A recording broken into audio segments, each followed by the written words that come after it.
नमस्कार, आप तमाम दर्शकों का स्वागत है। मैं हूं दिवाकर कुमार। आज हम आत्मनिर्भर भारत को लेकर प्रधानमंत्री का जो आह्वान है वोकल फॉर लोकल, इस पर चर्चा करेंगे। और हमारे साथ स्टूडियो में खास मेहमान है मेकॉन लिमिटेड के CMD अतुल भट्ट जी। आपका बहुत बहुत स्वागत है। तो अतुल भट्ट जी से हम जानने की कोशिश करेंगे कि किस तरह से जो ये प्रधानमंत्री ने जो आत्मनिर्भर भारत का जो मंत्र दिया है उसको किस तरीके से लोग तो आत्मसात कर ही रहे हैं, साथ ही साथ सरकारी प्रतिष्ठान उसमें क्या कुछ भूमिका निभा रहे हैं। इन पहलुओं पर भी हम चर्चा करेंगे। साथ ही साथ हम ये भी जानने की कोशिश करेंगे कि हमारा जो आत्मनिर्भर भारत की जो कड़ी है इसमें आयात निर्यात का जो फंडा है और स्टील सेक्टर हो सकती है। इन सारे पहलुओं पर अतुल भट्ट जी से हम सवाल करेंगे और जवाब लेंगे कि आखिर किस तरीके से देश उस दिशा में आगे बढ़ रहा है। भट्ट जी बहुत बहुत स्वागत है। सबसे पहला सवाल आपसे ये है कि भारत प्रधानमंत्री जी ने जो मंत्र दिया है आत्मनिर्भर भारत का, उसकी जरूरत आखिर क्यों पड़ी, और इसमें जो ये हमारा मंत्र है वोकल फॉर लोकल का, इसको आप किस तरीके से देखते हैं? सबसे पहले मैं आपका धन्यवाद करना चाहूँगा कि आपने हम मौका दिया इस बहुत महत्वपूर्ण विषय में चर्चा का। जैसे मैं इस्पात उद्योग की बात करूँगा कि अगर आप देखो भारत का स्थान इस्पात प्रोडक्शन दुनिया में दूसरा है, मतलब चाइना के बाद हम दूसरे नंबर पर आते हैं। और जो सबसे ज़्यादा ग्रोथ इस्पात में हो रहा है वो दुनिया भर में, वो इंडिया में हो रहा है in terms of the growth rate. लेकिन अगर हम आत्मनिर्भरता की बात करें इस्पात क्षेत्र में, तो हम ये देखते हैं कि जो स्टील प्लांट्स लग रहे हैं इंडिया में उसमें, और आपको पता है कि स्टील प्लांट बहुत कैपिटल इंटेंसिव होते हैं। एक 3 मिलियन प्लांट लगाने के लिए 20,000 करोड़ रुपया खर्चा होता है। तो इस स्टील प्लांट में जो कैपिटल इक्विपमेंट लग रहे हैं, मेकॉन ने हाल ही में स्टडी करी कि इसमें करीब 40% आपका बाहर से आ रहा है जी। तो इसमें विदेशी मुद्रा खर्च हो रही है। और दूसरा, अगर यही हम इक्विपमेंट्स भारत में बनाने लगे तो जो मैन्युफैक्चरिंग कैपेबिलिटीज़ हैं और पर्टिकुलरली जो MSME सेक्टर है, इसको बहुत बढ़ावा मिलेगा जी। तो आत्मनिर्भरता जो ये आह्वान है माननीय प्रधानमंत्री का, उस पे मुझे लगता है कि बहुत बड़ी अपॉर्चुनिटी है। और कोई रीज़न नहीं है कि हम लोग आत्मनिर्भर बन जाएं इस्पात के क्षेत्र में।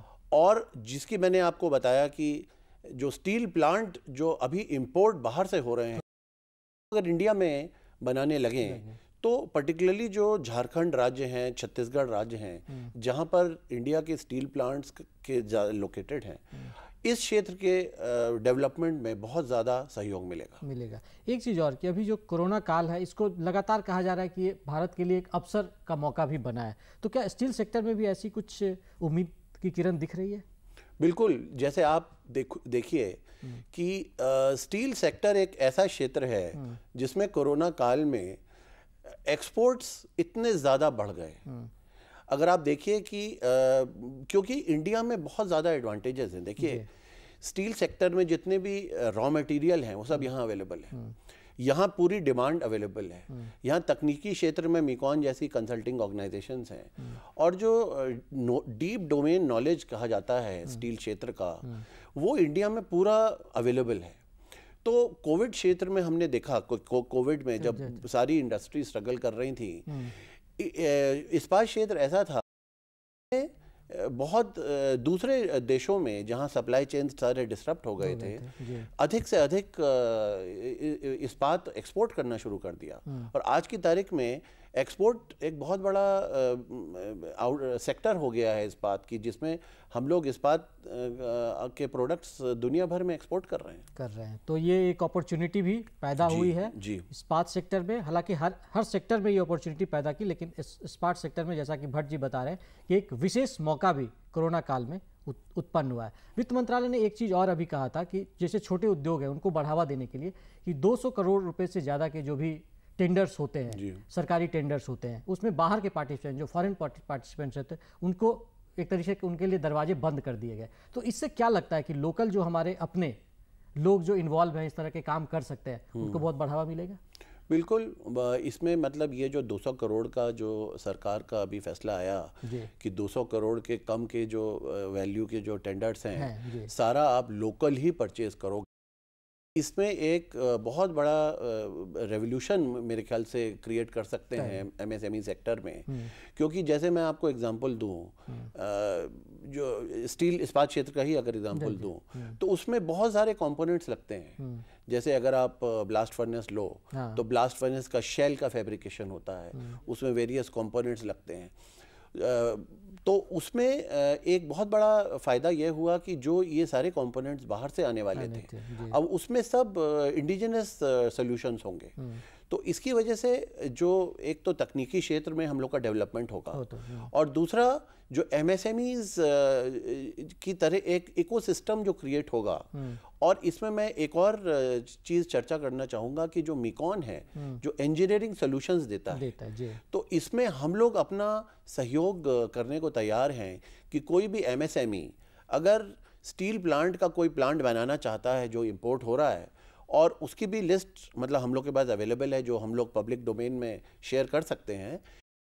जो टेक्नोलॉजी होगी, जो डिज़ाइन होगा, उसमें मैं इनफैक्ट दूरदर्शन के माध्यम से I would like to reach out कि जितने भी एमएसएमईज सेक्टर हैं जो स्टील प्लांट कंपोनेंट्स बनाना चाह रहे हैं, जो कि बाहर से अभी इंपोर्ट हो रहे हैं, उनमें पूरा इंजीनियरिंग सहयोग हम देने को तैयार हैं। एक चीज़ लगातार प्रधानमंत्री नरेंद्र मोदी का ये फोकस रहा है कि एमएसएमई सेक्टर को बढ़ावा देने के लिए लगातार उनके लिए बहुत तरह के स्कीम्स लाई गई हैं, वित्त मंत्रालय की ओर से बहुत तरह की सुविधाएं इनको दी जा रही है, ताकि जो हमारे छोटे छोटे औद्योगिक क्षेत्र हैं उनको बढ़ावा मिले। तो मेरे ख्याल से अगर वो सेक्टर बूस्टअप होगा तो हमारा जो एक्सपोर्ट है वो थोड़ा बढ़ेगा, 100% बढ़ेगा। क्योंकि अब देखिए बहुत सारे जैसे इक्विपमेंट्स हैं जो इंडिया में बन सकते हैं। क्योंकि एक चीज़ हम लोग ने स्टडी करी कि जैसे आप कोई स्टील प्लांट को लीजिए, तो स्टील प्लांट में जैसे मैंने आपको बताया करीब 20,000 करोड़ का टोटल लागत होती है। उसमें लेट्स से ईच कंपोनेंट करीब 2,000-2,500 करोड़ का होता है। तो उसमें अगर इक्विपमेंट बाहर से इंपोर्ट हो रहा है, तो एक तो आपकी विदेशी मुद्रा खर्चा हो रही है। तो इसमें अभी हम लोग एक सोल्यूशन जो हम लोग ने प्रपोज किया है कि अगर आपके पास टेक्नोलॉजी किसी क्षेत्र की नहीं भी है, तो टेक्नोलॉजी का कॉस्ट मुश्किल से 8-9% होता है। तो लेट्स से 2,000 करोड़ का आपका कोई प्रोजेक्ट है, उसमें 8-9% जो टेक्नोलॉजी कॉस्ट है जो बाहर से आनी, वो अगर आप दे दें और बैलेंस जो है सारे कंपोनेंट का मैन्युफैक्चर इंडिया में करें, तो उससे क्या होगा, जो वैल्यू एडिशन इंडिया में होगा वो 1,800 करोड़ रुपया का जो वैल्यू एडिशन है वो यही होगा। और जो 10% और 5% जो आपकी टेक्नोलॉजी में गैप है, जो आपको बाहर से डिजाइन्स ले रहे हैं, सिर्फ आप उसका कंपोनेंट दीजिए, तो उससे क्या होगा ना, ये जितने भी कंपोनेंट्स हैं कौन बनाएंगे, ये सब एमएसएमईज बनाएंगे। तो जो हम लोग ने प्रोजेक्शन करा है, लाइक कई लोग सोचते हैं कि कितना बड़ा ये मार्केट है, तो अगर हम लोग 300 मिलियन टन की बात करें, तो उसमें आज की तारीख में विदेशी जो मुद्रा के जो कंपोनेंट अगर हम लोग 300 मिलियन अचीव करेंगे, वो $25 बिलियन के होंगे। तो इतनी विदेशी मुद्रा खर्चा होगी, और ये हम वहाँ पैसा दे रहे हैं जो कि फॉरेन कंट्रीज में जो मैन्युफैक्चरिंग हो रही है वहाँ पर पैसा जा रहा है। उसकी जगह अगर हम लोग इंडिया में इकोसिस्टम क्रिएट करें कि अगर आपके पास टेक्नोलॉजी अगर है, जैसे मिकॉन के मैं आपको बताऊं, कई जगह हमारी अपनी टेक्नोलॉजी है जहाँ पर हम लोग डिज़ाइन भी खुद करते हैं, टेक्नोलॉजी भी हमारी है, टोटल सॉल्यूशंस देते हैं। लेकिन कुछ सेक्टर्स, कुछ जगह ऐसे हैं जहाँ पर हम लोग की टेक्नोलॉजी नहीं है, तो वहाँ हम लोग ये प्रपोज कर रहे हैं कि एक तो 200 करोड़ के जो नीचे के जो टेंडर्स हैं उसमें तो सीधे एमएसएमईज को बढ़ावा मिलेगा।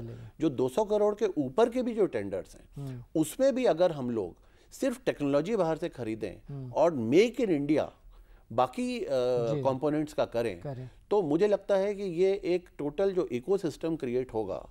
जैसे हमारे रांची में एचईसी है ना, एचईसी के पास सारी फैसिलिटीज है फैब्रिकेशन की, लेकिन क्योंकि बढ़ावा उतना प्रोत्साहन नहीं मिल रहा है, पॉलिसी सपोर्ट नहीं है, तो वो भी कंपनी स्ट्रगल कर रही है। सो एक तरह से एचईसी, बाकी जितनी ऑर्गेनाइजेशन है, पूरा एमएसएमई सेक्टर, इसमें हम लोग एक तरह का रेवोल्यूशन ला सकते हैं अगर हम लोग ये मेक इन इंडिया ये 200 करोड़ के कम वाले प्रोजेक्ट्स और इवन 200 करोड़ के ज़्यादा वाले प्रोजेक्ट्स, जिसमें हम लोग सिर्फ टेक्नोलॉजी बाहर से लें और बाकी सारी चीज़ मेक इन इंडिया करें।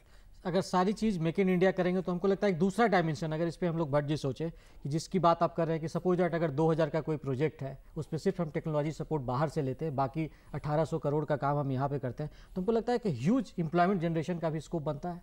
बिल्कुल। और इसमें जैसे मैंने बताया कि एमएसएमई सेक्टर है, जो 40% ऑफ द वर्क फोर्स तो एमएसएमई एम्प्लॉय करती है।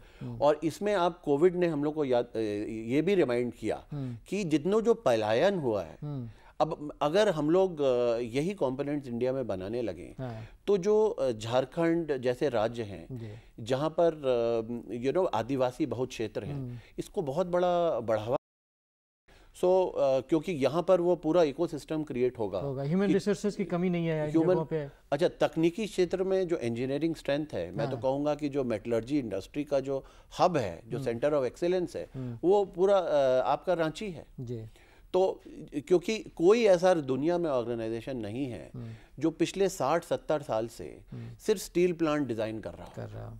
तो वो एक हम लोग को एक बहुत बड़ा एक्सपर्टीज अवेलेबल है, टेक्निकल एक्सपर्टीज। तो अगर हम लोग आत्मनिर्भर हैं तकनीकी क्षेत्र में, तो आत्मनिर्भर मैन्युफैक्चरिंग में भी होना चाहिए। एकदम। आपकी एक्सपर्टीज की बात हो रही है तो थोड़ा मेकॉन पे भी हम चर्चा कर लेते हैं, क्योंकि मेकॉन पिछले कुछ साल पहले तक कहा जाता कि मेकॉन की स्थिति भी एचईसी की तरह हो रही है और ये घाटे में जा रही है कंपनी, और फिर ये कंपनी एक कह सकते हैं कि नवरत्न कंपनी के रूप में उभर कर आई है और इसमें आपका बहुत बड़ा योगदान है। तो हम जरा जानेंगे कि आपके आखिर वो कौन से बड़े बड़े टिप्स रहे जो आपने, एक टीम वर्क जो मोदी जी का लगातार फोकस रहता है, और इसमें मोदी जी का जो एक हम कह सकते हैं कि उत्साह काम आया है। बहुत ज़्यादा हम तो प्रेरणा लेते हैं माननीय प्रधानमंत्री से, हमारे माननीय इस्पात मंत्री से। तो मैं ये कहना चाहूँगा कि जैसे आपने सही कहा कि मेकॉन की हालत काफ़ी ख़राब हो गई थी, वित्तीय उसकी हालत, क्योंकि हम लोग 15-16 में हम लोग का टर्नओवर करीब 327 करोड़ रुपया था और घाटा करीब 170 करोड़ था। और उससे जब हम लोग ने ये सिचुएशन देखी तो एक चीज़ हम लोग ने देखा कि इस्पात क्षेत्र में हम लोग का बहुत निर्भरता ज़्यादा थी। और अगर आप एक स्टील प्लांट को देखो तो स्टील प्लांट में तरह तरह की टेक्नोलॉजी यूज़ होती है। जैसे स्टील प्लांट में पाइपलाइन है तो हम लोग को ऑयल एंड गैस में बहुत एक्सपर्टीज होती है। तो प्रधानमंत्री का इनफैक्ट जो ऊर्जा गंगा प्रोग्राम जी, उसमें हम लोग ने देखा कि इतना हम लोग को उत्साह मिला कि ये ऊर्जा प्रोग्राम जो पूरा कनेक्ट करा जो ईस्टर्न ग्रिड को गैस ग्रिड से, तो इसमें हम लोग को बहुत सपोर्ट मिला हम लोग के जो कस्टमर ऑफ इंडिया, और उन्होंने हमें काम दिया और इस काम से हम लोग इनफैक्ट यहाँ के लोकल यूथ को भी एम्प्लॉयमेंट मिला और हम लोग की भी स्थिति इम्प्रूव हुई। इसी तरह से जो भारत नेट प्रोजेक्ट है झारखंड में जो आप इंटरनेट कनेक्टिविटी दे रहे हैं, तो उसमें भी हम लोग को मौका मिला काम करने का। सो ये जितने भी इंफ्रास्ट्रक्चर प्रोजेक्ट्स में जो प्रोत्साहन हुआ, जो इस सरकार का जो ड्राइव था कि तो हम लोग ने क्या किया कि अपनी जो प्रायोरिटीज थी वो हम लोग ने सरकार की प्रायोरिटीज के साथ अलाइन कर दिया। और उसका नतीजा ये हुआ कि जहां पर हम लोग का 327 करोड़ का टर्नओवर था 15-16 में, तो पिछले साल हम लोग का टर्नओवर 650 करोड़ हो गया, लगभग दुगना हो गया। ऑर्गेनाइजेशन को अपने एक तरीके से कहें तो हम क्या मल्टी डायमेंशनल कर दिया। और एक चीज और जो हम लोग ने इनकलकेट की, मैंने अपने जो इंजीनियर्स हैं उनको बोला कि आपको अपने कोर एरिया में तो अच्छा होना ही है, साथ में एक और एरिया में आपको डेवलप करना है। जैसे जो मैकेनिकल इंजीनियर्स थे उन्होंने बहुत ज्यादा ऑयल एंड गैस किस तरह से कंप्रेसर डिजाइन होंगे, किस तरह से ये पाइपलाइन की सेफ्टी आप बढ़ाओगे, उसमें उन्होंने करा। इसरो में जैसे आपको पता होगा सेकंड लॉन्च पैड मेकॉन ने ही बनाया था, तो स्पेस के क्षेत्र में कुछ लोगों ने स्पेशलाइजेशन किया। तो इस तरह से जो ट्विन स्पेशलाइजेशन करा कि एक इंजीनियर ही नहीं है, उसको मैंने कॉन्ट्रैक्ट्स में भी कि भाई आप 2 क्षेत्र में, तो उससे क्या हुआ हम लोग की प्रोडक्टिविटी डबल हो गई। तो इससे मतलब पूरी ऑर्गेनाइजेशन को बूस्ट मिला। और 174 करोड़ का जो लॉस था हम लोग को, पिछले साल हम लोग को 89 करोड़ का प्रॉफिट हुआ है।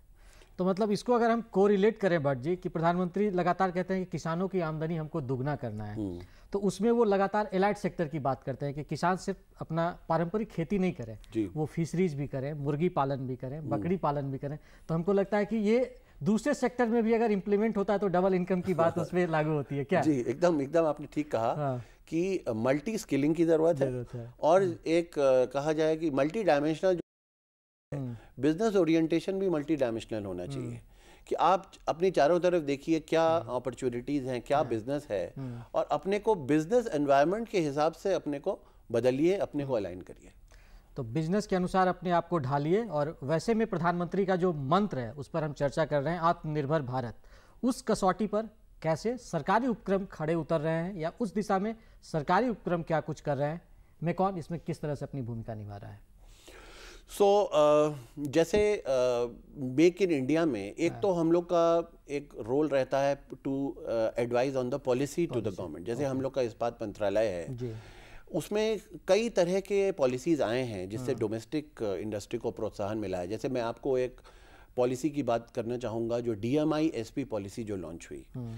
इसका DMISP का फुल फॉर्म है domestically manufactured iron and steel policy.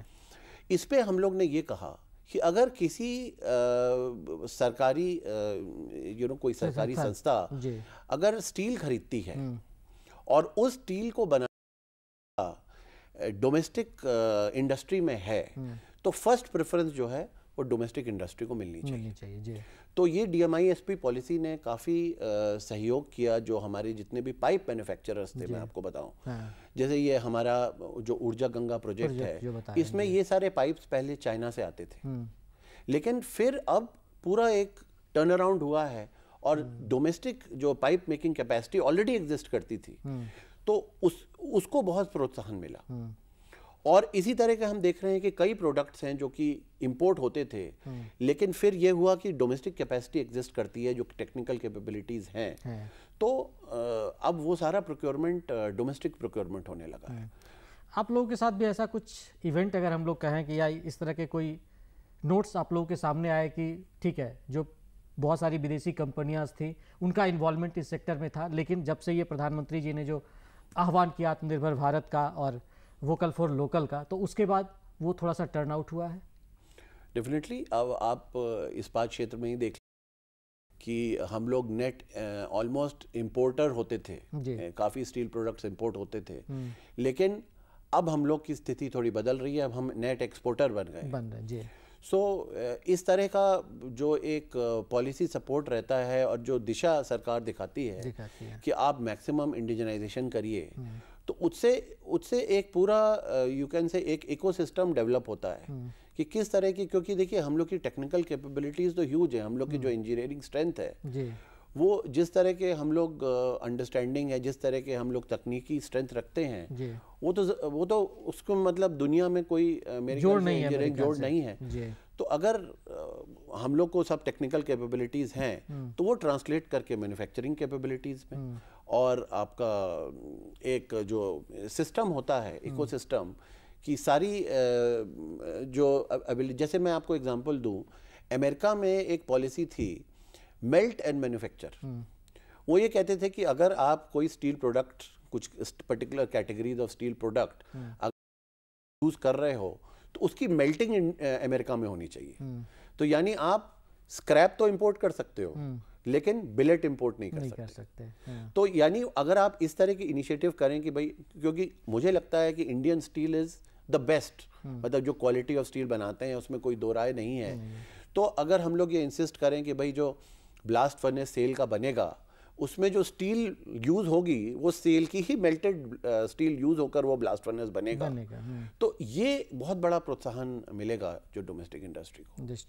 तो डोमेस्टिक इंडस्ट्री को उससे बढ़ावा मिलेगा। एक चीज़ लगातार कहा जाता है कि भारत में जो उत्पाद निकल कर सामने आते हैं उसमें क्वालिटी उतना अच्छा नहीं होता है, मतलब एक क्वालिटी का इशू इंडिया में हमेशा से रहा है और शायद यही वजह भी रही है कि हमारा एक्सपोर्ट उस हिसाब से नहीं हुआ है और वो प्रभावित होता रहा है। तो वैसे में क्या, जब हम लगातार बात कर रहे हैं वोकल फॉर लोकल होने की कि भाई ठीक है हमारे जो उत्पाद हैं वो बहुत अच्छे उत्पाद हैं बट क्वालिटी के साथ समझौता ना हो, तो वैसे में MSME सेक्टर को और बूस्टअप करने के लिए क्या होना चाहिए? देखिए जैसे आपने सही कहा कि जो क्वालिटी एस्पेक्ट वो बहुत इम्पोर्टेंट है। और इसमें जो मुझे लगता है कि जो क्वालिटी जहाँ पर हम लोग को इम्प्रूवमेंट करना है वो अपने मैन्युफैक्चरिंग प्रोसेसेस में करना है। किसी टेक्नोलॉजी की कमी नहीं है यहाँ, लेकिन जो आपका quality system of checks and balances है वो इम्प्रूव करना है। जैसे जापानीज की इतनी स्ट्रिक्ट क्वालिटी कंट्रोल्स होते हैं, तो और मुझे लगता है कि मोस्ट ऑफ दीज प्रोसेसेस जैसे सिक्स सिग्मा है ये आप लर्न कर सकते हो, इम्बाइब कर सकते हो। सो जैसे मिकॉन में भी हम लोग का बहुत फोकस रहता है प्रोसेस पे, क्वालिटी पे। तो अगर हम लोग ये मॉडर्न क्वालिटी सिस्टम्स अपने मैन्युफैक्चरिंग प्रोसेस में एम्बेड कर दें टू मेक श्योर कि भाई पूरा प्रोसेस में जो भी आपका प्रोडक्ट आएगा उसकी टॉलरेंसेस एकदम विद इन टॉलरेंसेस होंगी। अगर ज़रा सा भी इसमें डिविएशन हुआ तो we are not going to settle for anything less than the best. अगर हम लोग ये अपनी सोच में थोड़ा और परिवर्तन करें और क्वालिटी की इम्पोर्टेंस पे स्ट्रेस करें तो मुझे लगता है कि कोई रीज़न नहीं है कि हम लोग की quality best in the world ना हो। तो हम बेस्ट इन द वर्ल्ड ना हो, लेकिन उसके लिए हमें अपने क्वालिटी पर थोड़ा सा फोकस करने की ज़रूरत है। और लगातार एमएसएमई सेक्टर, जैसा कि कह रहे थे भट्ट साहब भी, कि 40% से ज़्यादा इन्वॉल्वमेंट है, हमारे जो उत्पाद हैं उसमें ज़्यादा इन्वॉल्वमेंट इनका, लेकिन क्वालिटी एक इशू रहा है। और उसमें क्या हमको दूसरे देशों से कुछ सीखने की भी ज़रूरत है क्या? डेफिनेटली। जो जैसे मैंने आपको बताया कि जापानीज़ की बहुत अच्छे क्वालिटी मॉडल्स हैं जो ट्राइड एंड टेस्टेड हैं। इसी तरह से जैसे एक मैल्कम बॉलरिज क्वालिटी मॉडल है जो कि अमेरिका में है, और मुझे पता है कि वो टाटा स्टील ने इनफैक्ट मैल्कम बॉलरिज मॉडल को अडॉप्ट किया है और उसकी वजह से उनके जो क्वालिटी सिस्टम्स में बहुत इम्प्रूवमेंट हुआ है। और आज आप देखिए कि one of the best products यहाँ बनते हैं इन लोग की फैक्ट्रीज में। सो मुझे लगता है कि one should look at the quality models जो कि हमारे सिस्टम के अलाइंड हों, और जिससे because quality is a process driven thing, कि जिस तरीके से आप काम करते हैं, जिस तरह से आपका मैन्युफैक्चरिंग कैपेबिलिटीज ऑर्गेनाइज्ड हैं, जिस तरह के आपके quality, so anything which is process driven can be learned. आप यू कैन बेंचमार्क जो बेस्ट इन द वर्ल्ड हैं उनके साथ आप कंपेयर करके अपने सिस्टम्स को इम्प्रूव कर सकते हैं। तो लगातार जैसे अगर हम बात करते हैं भट्ट साहब कि हमारे पास ह्यूमन रिसोर्सेज की कोई कमी नहीं है और स्किल्ड मैन पावर भी हैं, जिनकी अगर हम कह सकते हैं कि अच्छे अच्छे उद्योगों में जिनकी ज़रूरत है वो हो गए। चाहे अगर हम लोग जैसे लगातार बात कर रहे हैं वोकल फॉर लोकल की, हस्तशिल्प में हमारे पास बहुत सारे डायमेंशंस हैं। आयुर्वेद हमारा अपना एक गढ़ रहा है। फार्मा का जो क्षेत्र है वहाँ पर हमारे साथ बहुत सारे ऐसे उत्पाद हैं जो विदेशों को हम सप्लाई करते हैं, लेकिन कहीं ना कहीं कुछ कमियां रही जिस वजह से ये सेक्टर जितना अब तक हमारा ग्रोथ होना चाहिए था वो नहीं हुआ है। आप बिल्कुल ठीक कर रहे हैं कि जो कैपेबिलिटीज़ हम लोग में हैं क्योंकि एक होता है ना कि क्रिटिकल मास, जो इंडिया में सबसे बड़ा एक एडवांटेज है कि डिमांड है हम लोग के कंट्रीज में। और अगर आप मतलब किसी भी क्षेत्र में देखें, जैसे इस्पात क्षेत्र में ही आप देखिए, आज के दिन इस्पात से एक ग्लोबल, और विदेश में अगर आप देखिए तो धीरे धीरे इस्पात के जो प्लांट्स हैं वो बंद हो रहे हैं। जितनी कैपेसिटी थी, और ये सारी कैपेसिटीज अब इंडिया में शिफ्ट होनी शुरू हो गई हैं। और मुझे ये लगता है कि आगे चलकर जो हब ऑफ स्टील मेकिंग है, जैसे आपने और भी एग्जांपल्स दिया, फार्मा का एग्जांपल दिया, हाँ। तो मुझे लगता है क्योंकि हम लोग के पास जो एक डिमांड एक जो है ज़बरदस्त, जो कि कंटिन्यूअस डिमांड है इन प्रोडक्ट्स की, इसको लीवरेज करते हुए, और जो हम लोग की टेक्निकल कैपेबिलिटीज़ हैं, जो हम लोग की रॉ मटेरियल अवेलेबिलिटी है, हाँ। ये सब अगर आप देखो तो जो कंपैरेटिव एडवांटेजेस हैं वो बहुत ज़्यादा हैं। और कोई रीज़न नहीं है कि हम जितने भी आपने क्षेत्र बोले उसमें एक हम हब बन जाएं, हब ऑफ मैन्युफैक्चरिंग। और मुझे लगता है कि कोविड ने एक हम लोग को अपॉर्चुनिटी दिया है to propose as an alternative to China, क्योंकि बहुत सारे कंपनीज ऐसी हैं, बहुत सारे लोगों की ख्वाहिश है कि एक ऑल्टरनेट सेटअप हो। तो मुझे लगता है कि this is the ideal time, और ये कोविड टाइम शुड हम लोग को एक अपॉर्चुनिटी की तरह लेना चाहिए, जिसमें हम लोग एक ट्रांसफॉर्मेशन ला सकें वेरियस सेक्टर्स में, इस्पात सेक्टर में, आयुर्वेदा में, फार्मा में, कि हम पूरे दुनिया भर के जो रिक्वायरमेंट है वो इंडिया से बना के फुलफिल करें। तो कोविड की विशेष परिस्थिति, जो हम कह सकते हैं विषम परिस्थिति, ने हमें एक सुनहरा अवसर भी दिया है और प्रधानमंत्री नरेंद्र मोदी ने आत्मनिर्भर भारत और पूरे देश को आत्मनिर्भरता की कगार पर ले जाने के लिए मंत्र भी दिया है। उस दिशा में हम आगे बढ़ रहे हैं। भट्ट साहब बता रहे हैं कि किस तरीके से हमारे पास बहुत सारी अपॉर्चुनिटीज़ हैं और हमें ये कैपेसिटी है कि प्रधानमंत्री के इस मंत्र को हम फुलफिल कर सकते हैं। मेरा आखिरी सवाल भट्ट साहब से कि किस तरीके से प्रधानमंत्री को जो ये सोच है, जो आप कह रहे हैं कि चीन का विकल्प हम बन सकते हैं, तो हमारी कैपेसिटी है और प्रधानमंत्री के मंत्र इसमें कितना सहायक होगा? डेफिनेटली प्रोत्साहन तो हम माननीय प्रधानमंत्री से लेते हैं, उनकी जितनी ऊर्जा है कि इनोवेटिव वो लोग वो स्कीम्स रखते हैं हम सबके सामने। तो हम लोग CPSEs के लिए भी एक उनका थॉट है कि CPSEs should also become should also align की जो सरकार की सोच है, जो स्ट्रेटेजिक ऑब्जेक्ट सरकार के हैं, उसमें CPSEs की भी भूमिका होनी चाहिए। और मिकॉन की तरफ से हम लोग पूरी तरह तैयार हैं और हम लोग उत्साहित हैं कि किस तरह से हम लोग कंट्रीब्यूट करें ये नेशनल ऑब्जेक्टिव में, जो कि उद्योग का इस तरह आगे बढ़ाएं सबको। तो हम भट्ट साहब से बात कर रहे थे, जिन्होंने साफ तौर पर कहा कि प्रधानमंत्री की जो सोच है, देश आत्मनिर्भर बनेगा और उसमें वोकल फॉर लोकल की अहम भूमिका है और मेकॉन जैसे संस्थान अपनी महती भूमिका निभा रहे हैं और लगातार वो जो उनके आइडियाज़ हैं उसके साथ लगातार लोगों के सामने वो पेश भी आ रहे हैं और सरकार जो कदम उठा रही है उसका वो भी फायदा उठा रहे हैं और MSME सेक्टर को भी इसका फायदा उठाने की अपील कर रहे हैं। तो दूरदर्शन की टीम को दीजिए इजाजत। भट्ट साहब बहुत बहुत धन्यवाद। धन्यवाद।